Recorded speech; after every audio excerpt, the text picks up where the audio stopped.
Միակ այսպես եպիսկոպոսի դեմ դրած սահմանափակումը Աստվածաշնչով բազմակնությունն է, որ էլի տարածված էր այդ ժամանակներով, թող լինի մեկ կնոջ ամուսին եւ այլն։ Հետագայում ամենատարբեր հանգամանքներում մի քանի հանգամանքներ են, կուսակրոնությունը առաջացել է շատ բարդ պատմական հանգամանքների արդյունքում։ Այնուամենայնիվ, այո, կուսակրոնության խախտումը մեղք է։ Միևնույն ժամանակ դա աններելի մեղք չէ։ Դրա համար կարող է սահմանվել ապաշխարություն։ 1. Երկրորդը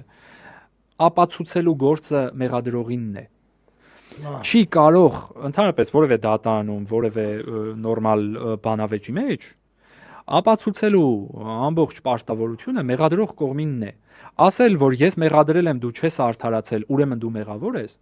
Այսօր գիտեք, իմ մեկնաբանությունների մեջ, հիմա մանավանդ ֆեյքային հարձակումների այս տարափի մեջ, ինչի մեջ ասես ինձ մեղադրել են այս տարիների ընթացքում։ Ինչի մեջ ասես, ինչի մեջ ուզեք մեղադրել են։ Ես կյանքում ինձ թույլ չեմ տվել գնալ հարցազրույցի, ասել գիտեք ինչ կա։ Ես, չգիտեմ, այս չեմ, այն չեմ, գողություն չեմ արել, այն չեմ արել, ես հիմա պետք է գամ ամբողջ օրը արդարանամ։ Ոչ,